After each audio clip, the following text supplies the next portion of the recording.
अपन next जो अपन जिस topic के बारे में बात करेंगे वो अपना टॉपिक जो अपन पढ़ रहे थे द्वितीय क्रियाएं, जिसके अंतर्गत अपन ने उद्योगों के वर्गीकरण को लेकर के बात की थी।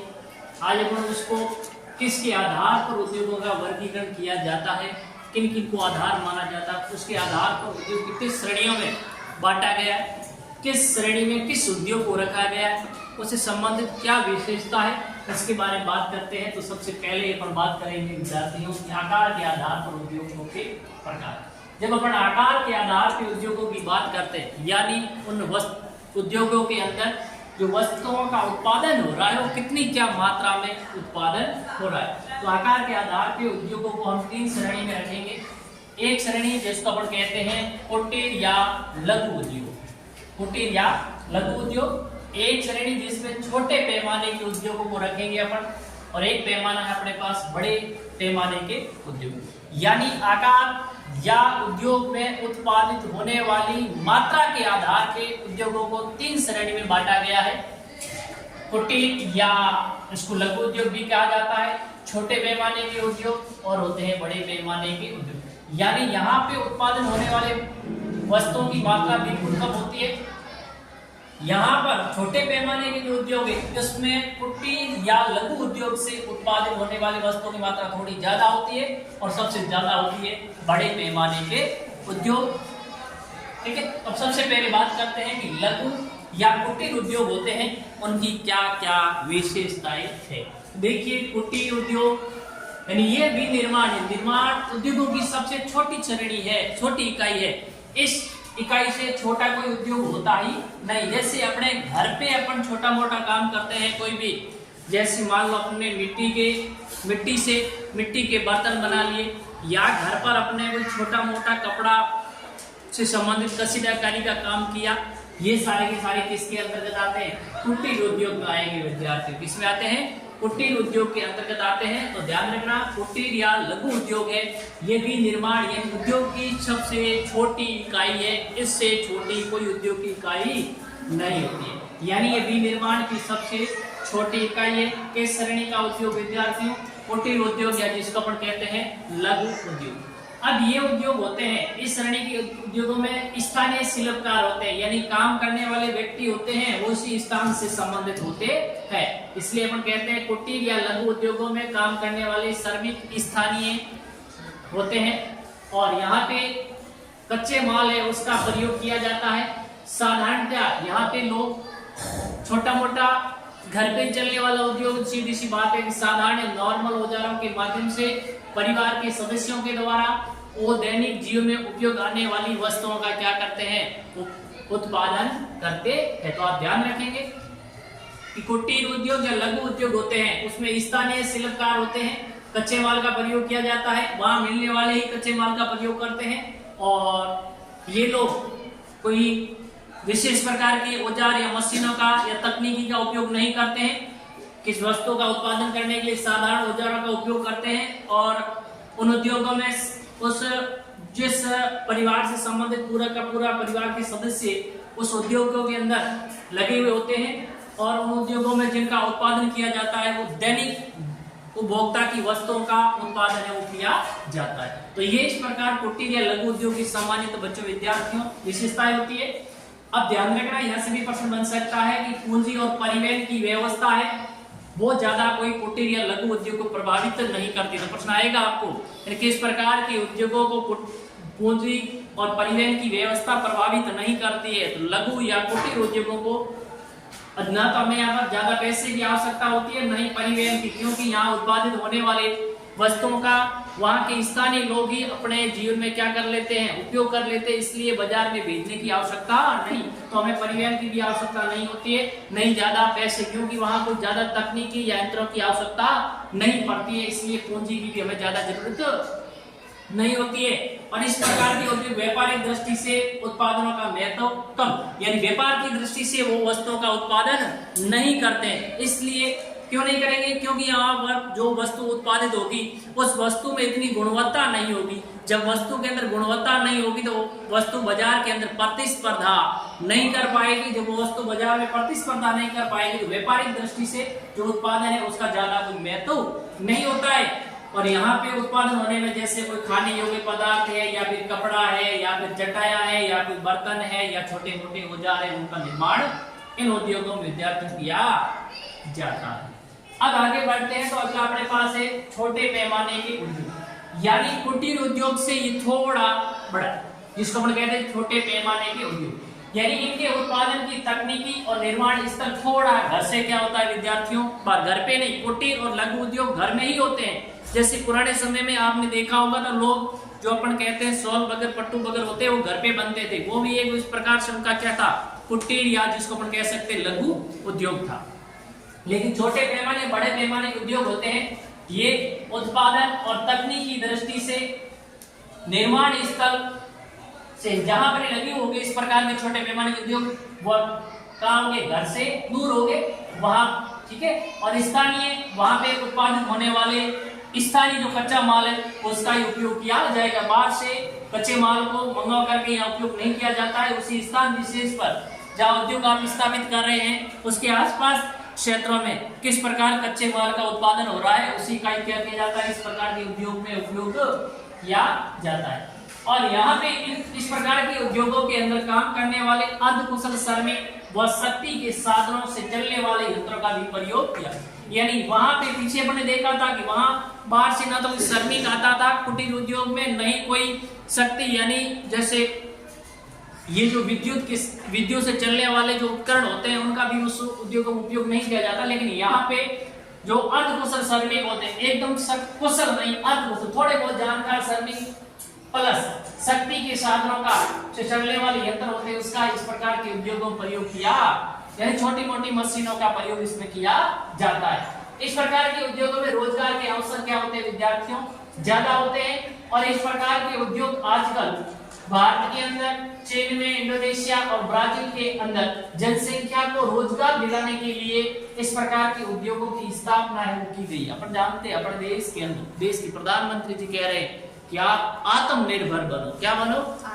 आत्मनिर्भर का मतलब है कि रोजगार मिलना चाहिए, कहीं न कहीं से रोजगार को क्या करो, प्राप्त करो। इसलिए भारत विभिन्न प्रकार के देशों के साथ में एएमओ के माध्यम से समझौता कर रहा है और विभिन्न प्रकार के उद्योग है उसको अपने यहाँ स्थापित करने के लिए आमंत्रित कर रहा है, ताकि अधिकांश लोगों को उद्योगों के अंदर रोजगार के अवसर है वो ज्यादा से ज्यादा मिल सके। आगे अपन बढ़ते हैं तो अगला है अपने पास बड़े पैमाने के उद्योग, यानी इस प्रकार के उद्योग होते हैं विद्यार्थियों, वो विशाल बाजार भी होनी चाहिए। अगर आपने उद्योग स्थापित कर लिया, उद्योगों से उत्पादित होने वाले बड़े मात्रा में जो माल का उत्पादित होता है उस तैयार माल को बेचने के लिए अगर आपके पास बाजार नहीं है तो फिर उनको बेचेंगे कैसे? तो ध्यान रखना, बड़े पैमाने के उद्योग हमें एक विशाल बाजार की भी जरूरत पड़ती है। और वहां पर उस उद्योग के अंदर अगर विशाल मात्रा में बड़ा उद्योग है तो वस्तुओं का उत्पादन भी ज्यादा होगा। जब वस्तुओं का उत्पादन ज्यादा होगा तो उन वस्तुओं को उत्पादित करने के लिए हमें कच्चे माल की भी जरूरत क्या पड़ती है विद्यार्थियों, ज्यादा होती है। तो विशाल बाजार होना चाहिए, विभिन्न प्रकार के कच्चा माल उपलब्ध होना चाहिए, शक्ति के साधन उपलब्ध होने चाहिए, कुशल श्रमिक मिलने चाहिए और विकसित तकनीकी होनी चाहिए, अधिक पूंजी और अधिक उत्पादन की भी हमें जरूरत होती है। तो इस प्रकार से बड़े पैमाने के उद्योग की मूलभूत विशेषता है। और विश्व स्तर पर औद्योगिक प्रदेशों को किए गए निर्माण स्थल के आधार पर कितने भागों में बांटा गया बच्चों? दो। एक अपने कहते हैं परंपरागत वर्ग औद्योगिक प्रदेश और एक कहते हैं उच्च प्रौद्योगिकी वर्ग औद्योगिक प्रदेश। ये पुराने समय से इस प्रकार के परंपरागत वर्ग औद्योगिक यानी पुराने समय से जो बड़े औद्योगिक प्रदेश है, जिस इस प्रकार के प्रदेश अधिकांश विद्यार्थियों अधिक विकसित देश है वहां पर परंपरागत वर्ग औद्योगिक प्रदेश है वो पाए जाते हैं। उच्च प्रौद्योगिकी वर्ग औद्योगिक प्रदेश या कम विकसित देशों के अंदर इस प्रकार के उद्योग है वो आपको देखने को मिलेंगे। तो इस प्रकार से आकार के आधार पर विद्यार्थियों अपन लोगों ने उद्योगों को तीन श्रेणी में बांटा है, कुटीर और लघु, छोटे पैमाने के उद्योग और वर्ग पैमाने के या बड़े पैमाने के उद्योग। आगे अपन चलते हैं तो अगला है कच्चे माल के आधार पे। पहला किसके आधार पे? आकार के आधार पे विद्यार्थी उद्योगों का वर्गीकरण किया। दूसरा कच्चा माल के आधार पे उद्योगों अपन लोग क्या करेंगे? वर्गीकरण। सबसे पहले एक है कृषि आधारित उद्योग, यानी यहाँ पे ये जो कृषि आधारित उद्योग है इसमें कच्चा माल कृषि से ही प्राप्त होगा विद्यार्थियों। खनिज आधारित उद्योग, यहाँ पे कच्चा माल खनिजों से मिलेगा हमें। रसायन आधारित उद्योग, यहाँ प्राकृतिक रूप से जो रसायन मिलेंगे उनका कच्चे माल के रूप में प्रयोग किया जाएगा। वन आधारित उद्योग और होता है पशु आधारित उद्योग। तो ध्यान रखेंगे कौन सा उद्योग कच्चे माल पे आधारित है? कृषि आधारित उद्योग होता है, खनिज आधारित उद्योग होता है, रसायन आधारित उद्योग, वन आधारित उद्योग और कौन सा होता है विद्यार्थियों? पशु आधारित उद्योग। अब बात करते हैं हम लोग देखते हैं कि कृषि आधारित उद्योग है, यहाँ पे कच्चा माल कहाँ से मिलेगा विद्यार्थियों? खेतों से मिलेगा। कच्चा माल कहाँ मिलेगा? कृषि कहाँ पर करेंगे? खेत में तो करेंगे ना, उस खेत से कच्चा माल है वो हमें प्राप्त होगा। अब खेत से आपको जो कच्चा माल मिला उस कच्चे माल को उद्योगों के अंदर विभिन्न प्रकार की तकनीकी के माध्यम से तैयार माल में बदला जाएगा। कच्चा माल आप उद्योगों में ले जाएंगे, उद्योगों के अंदर विभिन्न प्रकार की मशीनें तकनीकों की सहायता से किसमें बदला जाएगा? तैयार माल में बदला जाएगा। और तैयार माल को बेचने हेतु तो कहां भेजेंगे? ग्रामीण या नगरीय बाजार में भेजा जाता है। तो ध्यान रखना कृषि आधारित उद्योग के अंदर कच्चा माल हमें खेतों से प्राप्त होता है। वह कच्चा माल उद्योग के अंदर विभिन्न प्रकार की तकनीकी या मशीनों के माध्यम से उसको तैयार माल में उसका उत्पादन किया जाता है, कोई नई वस्तु का निर्माण किया जाता है। अब उस वस्तु को विक्रय बेचने हेतु ग्रामीण या नगरीय बाजार में उसको भेजा जाता है। जैसे भोजन तैयार करने वाले उद्योग हो सकते हैं इस श्रेणी में। चक्कर उद्योग है, अचार उद्योग है, फलों के रस उद्योग है, पेय पदार्थ उद्योग है, वस्त्र उद्योग है, रबड़ उद्योग है। ये सारे के सारे किस प्रकार के उद्योग विद्यार्थियों? कृषि पर आधारित उद्योग है। इससे आगे बढ़ते हैं अपने पास आता है खनिज आधारित उद्योग। किस प्रकार के उद्योग? खनिज आधारित उद्योग। जब हम खनिज आधारित उद्योग की बात करते हैं विद्यार्थियों को कच्चा माल कौन मिलेगा? खनिज होगा। यहाँ पे कच्चा माल कौन होगा? खनिज। अब ये खनिज दो प्रकार के होते हैं, एक होता है धात्विक खनिज, एक होता है विद्यार्थियों अधात्विक खनिज। धात्विक खनिज यानी ऐसे खनिज जिसमें हमें धातु की प्राप्ति होती है। किस प्रकार खनिज विद्यार्थियों? जिस खनिज में धातु की प्राप्ति होती है उसको अपन क्या कहते हैं? धात्विक खनिज।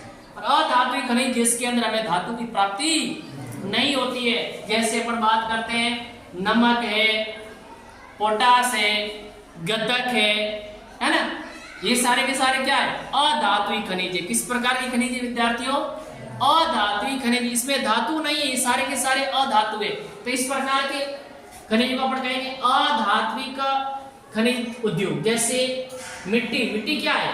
अधात्विक धातु थोड़ी है। अधात्विक मिट्टी से बर्तन बनाना या सीमेंट उद्योग, ये सारे के सारे किस प्रकार के उद्योग है विद्यार्थियों? खनिज आधारित अधात्विक उद्योग। यानी ये नहीं, यहाँ कच्चा माल तो कौन है? खनिज है। मिट्टी क्या है? खनिज है। नमक क्या है? खनिज है नहीं है? तो इस प्रकार से सीमेंट के बनाने में विभिन्न प्रकार के कच्चे माल के रूप में खनिजों का प्रयोग अपन करते हैं। तो ये सीमेंट उद्योग है, मिट्टी के बर्तन बनाने वाले उद्योग है, ये सारे के सारे क्या होते हैं? अधात्विक खनिज आधारित उद्योग। अब धात्विक खनिज आधारित बात करते हैं तो इसमें एक लोधात्विक खनिज उद्योग होता है और एक होता है अलोधात्विक खनिज उद्योग। यानी धात्विक खनिजों कितने भागों में बांटा गया बच्चों? दो। यानी एक लोधात्विक खनिज और एक कौन सा? अलोधात्विक खनिज। लोधात्विक खनिज के अंदर किसकी मात्रा होती है? जिसमें लो अंश की मात्रा होती है उसको अपन क्या कहते हैं? लोधात्विक खनिज। जिसमें इसका उदाहरण की बात है लो इस्पात। लो इस्पात में किसकी मात्रा होती है? लोहे की मात्रा होती है। तो किस प्रकार का खनिज है? धात्विक खनिज। धात्विक कैसा? लो की मात्रा, लो धात्विक खनिज। इसी प्रकार से अलोधात्विक खनिज के अंदर यानी यहाँ पे जो खनिज अपने को मिलेगा उस खनिज में लोहे की मात्रा नहीं होती है। जैसे एल्युमिनियम उद्योग है, तांबा उद्योग है, जवाहरात उद्योग है, ये भी सारे के सारे कैसे? यहाँ पे लोहे की इसमें मात्रा नहीं है तो धात्विक उद्योग, लेकिन धात्विक स्तर पर ये तांबा, एल्युमिनियम, जवाहरात ये सारे के सारे क्या है? धातु है, लेकिन इसमें लोहे की मात्रा नहीं है। तो अलोधात्विक खनिज उद्योग। आगे बढ़ते हैं तो अगला अपने पास आता है रसायन आधारित उद्योग। यानी सबसे पहला अपने पढ़ा कृषि आधारित उद्योग, उसके बाद में अपने पढ़ा खनिज आधारित उद्योग, और अगला है रसायन आधारित उद्योग। अब ये प्राकृतिक रूप से पाए जाने वाले रसायनों का रासायनिक खनिज है। रसायन आधारित उद्योगों के अंदर ये प्राकृतिक रूप से पाए जाने वाले रासायनिक खनिज होते हैं, उनका प्रयोग किया जाता है। जैसे पेट्रो रसायन उद्योग है, इसका मतलब इसमें उपयोग किसका होगा, किस खनिज का होगा, खनिज तेल का उपयोग होगा। किसका होगा, खनिज तेल का उपयोग होगा। जैसे नमक, गंधक, पोटास, ये सारे क्या है, प्राकृतिक खनिज है। कृत्रिम रेशे, प्लास्टिक रेशे, इनका निर्माण विभिन्न प्रकार के रसायनों को डाल करके किया जाता है। तो ये सारे के सारे किस प्रकार के उद्योग है विद्यार्थियों, रसायन आधारित। ध्यान रखना, प्रश्न पूछा जाएगा परीक्षा में कि रसायन आधारित उद्योगों के नाम लिखिए, तो आपको नाम लिखना पड़ेगा। नमक उद्योग होगा, गंधक उद्योग है, पोटास उद्योग है, ये सारे के सारे प्रकृति से मिलने वाले खनिज है। जैसे अपने पास नमक, जैसे प्रकृति से हमें नमक प्राप्त होता है, बिल्कुल शुद्ध नहीं होता है। होता है क्या शुद्ध? नहीं होता, उसमें बहुत सारी अशुद्धियां होती है। उसको फैक्ट्रियों में, उद्योगों में डाल करके कुछ रसायन और डाल करके उसको बिल्कुल क्या बनाया जाता है, एकदम शुद्ध बनाया जाता है, जिसका अपन खाने के रूप में क्या करते हैं, उपयोग करते हैं। तो नमक उद्योग है, गंधक उद्योग है, पोटास उद्योग है, कृत्रिम रूप से रेशे बनाना या प्लास्टिक का निर्माण करना, ये सारे के सारे किस प्रकार के उद्योग है विद्यार्थियों, रसायन आधारित उद्योग। अगला अपने वनों पर आधारित उद्योग, यानी यहाँ पे कच्चा माल वनों से प्राप्त होने वाले सामग्री है, उसका कच्चे माल के रूप में उपयोग करेंगे। कच्चा माल कौन होगा, वनों से प्राप्त मुख्य या गौण उत्पाद। जैसे फर्नीचर उद्योग है तो हमें किसकी जरूरत पड़ेगी, इमारती लकड़ी की। या कागज उद्योग किसकी जरूरत पड़ती है विद्यार्थियों, लकड़ी की। लाख उद्योग किसकी जरूरत पड़ेगी, लाख की। तो ये सारे के सारे किस पर आधारित उद्योग है, वन पर आधारित उद्योग। यानी इन उद्योगों में कच्चे माल के रूप में वनों से प्राप्त होने वाले उत्पादों का उपयोग किया जाता है। अगला है पशु आधारित उद्योग। किस प्रकार के उद्योग विद्यार्थियों, पशु आधारित उद्योग। यानी यहाँ पे कच्चा माल पशु से प्राप्त चमड़ा, ऊन है, वो कच्चे माल के रूप में प्रयोग किया जाता है। जैसे चमड़ा उद्योग है तो चमड़े का उपयोग होगा, ऊन उद्योग है तो ऊन का उपयोग होगा, और हाथी दांत का उद्योग है तो किसका होगा, हाथी के दांत का प्रयोग है वो किया जाएगा, उपयोग किया जाएगा। मोस्ट इंपोर्टेंट ध्यान रखना। तो ध्यान रखना आप लोग कि अभी अपने पढ़ा था, पहला आकार के आधार पे, दूसरा किसके आधार पे उद्योगों का वर्गीकरण पढ़ा अपन लोगों ने, कच्चे माल के स्रोत के आधार पे। यानी उद्योगों को कच्चा माल के कहां से प्राप्त हो रहा है। कृषि आधारित उद्योग पढ़ा था, उसके बाद में खनिज आधारित उद्योग पढ़ा था, उसके बाद में रसायन आधारित उद्योग पढ़ा था, उसके बाद वनों से आधारित उद्योग पढ़ा था, उसके बाद अपन लोगों ने पशु आधारित उद्योग। यानी सबसे पहला आकार, दूसरा कच्चा माल और तीसरा उत्पादन या उत्पाद आधारित उद्योग, जिसमें दो प्रकार के होता है। एक मूलभूत उद्योग या जिसको आधारभूत कहते हैं, क्या कहते हैं जिसको, आधारभूत, और एक होता है उपभोक्ता उद्योग या जिसमें गैर आधारभूत उद्योग। उत्पाद या उत्पादन के आधार पे उद्योगों को दो वर्गों में बांटा गया है। एक मूलभूत उद्योग यानी जिसको आधारभूत कहते हैं, और एक होता है उपभोक्ता उद्योग या गैर आधारभूत उद्योग। अब मूलभूत या आधारभूत उद्योग क्या होता है, वे उद्योग जिनके उत्पाद को अन्य वस्तु बनाने के लिए माल के रूप में क्या किया जाता है विद्यार्थियों, उपयोग में लाया जाता है। जैसे मान लो इस्पात उद्योग है ना विद्यार्थियों, किस प्रकार का उद्योग है, मूल या आधारभूत उद्योग है। कैसा है, क्यों? अब जैसे इस्पात उद्योग है ना, ये उद्योग विभिन्न प्रकार की मशीनों का क्या करता है विद्यार्थियों, निर्माण करेगा, करेगा नहीं करेगा। अब मशीनों से और भी विभिन्न प्रकार की किसका निर्माण होगा, वस्तुओं का निर्माण होगा। किसका निर्माण होगा, तो इसका मतलब मुख्य ये दो इस्पात उद्योग से ही मशीनों का निर्माण होगा। इन मशीनों से विभिन्न प्रकार के क्या है, और भी वस्तुओं का निर्माण होता है। अगर ये मशीन नहीं बनती तो इन मशीनों से होने वाला उत्पादन होता क्या, नहीं होता। तो इन मशीनों को बनाने के लिए बनाया किसने, लो इस्पात उद्योग ने बनाया है। नहीं, जितनी भी मशीन है लो इस्पात से बनी, लगभग लो से बनी, नहीं होती। इसका मतलब है कि मूल रूप से आधारभूत उद्योग कौन सा हुआ, लो इस्पात। बात समझ आएगी। जैसे मान लो कोई भी अपन बात करें, जैसे ईंट बनाते हैं, बराबर। ईंट बनाने के लिए अपने पास जो वो आकृति होती है जिसको अपने कहते हैं हंचो बोला होता नहीं होता। अब वो भी मशीनों की लोहे से बनी मशीन से बड़ा है, अब उसको बनाने के लिए जिन मशीनों का उपयोग किया गया दोनों इस्पात की मशीन है, तो वो कैसी मशीन है? आधारभूत मशीन है। किस प्रकार की मशीन है वही वो? आधारभूत देखो, यानी वे उद्योग जिनके उत्पादन को अन्य वस्तु बनाने के लिए माल के रूप में क्या लाया जाता है? उपयोग में लाया जाता है। तो लो इस्पात उद्योग किस प्रकार का उद्योग है विद्यार्थियों? जैसे यहाँ मशीनों, आपने लो इस्पात उद्योग से किसका निर्माण किया विद्यार्थियों? मशीनों से किसका निर्माण किया? कपड़े का। अब इस कपड़े का मानव क्या करेगा? उपयोग करेगा नहीं करेगा? लेकिन ये कपड़ा बना किसी मशीनों से, लेकिन मशीन किससे बनी है? तो लो क्या है? मूलभूत उद्योग हुआ। अब इन मशीनों से क्या बन रहा है? कपड़ा बन रहा है, और कपड़े का उपयोग कौन कर रहा है? मानव उपयोग कर रहा है। इसका मतलब ये तो क्या हुआ? उपभोक्ता उद्योग के अंदर आ गया। किसके अंदर आ गया? उपभोक्ता उद्योग के अंदर। इस बात का ध्यान रखिएगा। ये उपभोक्ता या इसको हम कह सकते हैं गैर आधारभूत उद्योग। ये ऐसे का यानी इस प्रकार की वस्तुओं का उत्पादन करते हैं जो प्रत्यक्ष रूप से उपभोक्ता द्वारा क्या कर लिया जाता है? उसका उपयोग है वो कर लिया जाता है। जैसे रोटी है, ब्रेड है, बिस्कुट है, साबुन है, टेलीविजन है, ये सारे के सारे इस प्रकार के उद्योग है गैर आधारभूत उद्योग। तो इस प्रकार से उत्पादन या उत्पाद आधारित उद्योग कितने प्रकार के थे? बड़े दो प्रकार के, आधारभूत या मूलभूत उद्योग, दूसरा पड़ा था उपभोक्ता आधारित या गैर आधारभूत। अगला है स्वामित्व यानी अधिकार के आधार पे। किसके आधार पे? अधिकार के आधार पे उद्योगों कितने भागों में बांटा गया है? सार्वजनिक क्षेत्र के उद्योग, निजी क्षेत्र के उद्योग और संयुक्त क्षेत्र के उद्योग। सार्वजनिक का मतलब इस सेक्टर में जितने भी उद्योग है उस पर सरकार का नियंत्रण होगा विद्यार्थी। किसका नियंत्रण होगा? सरकार का।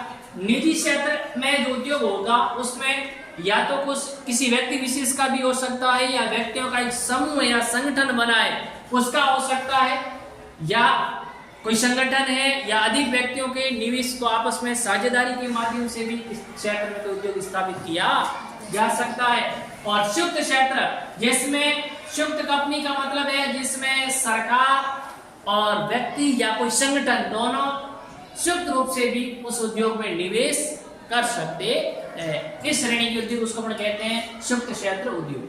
अब सार्वजनिक प्रकार के उद्योग समाजवादी देशों में ज्यादा है। किस प्रकार के देशों में?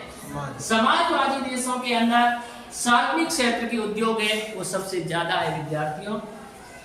और जो पूंजीवादी देश है उसमें किस प्रकार के उद्योगिक क्षेत्र ज्यादा है? निजी क्षेत्र के।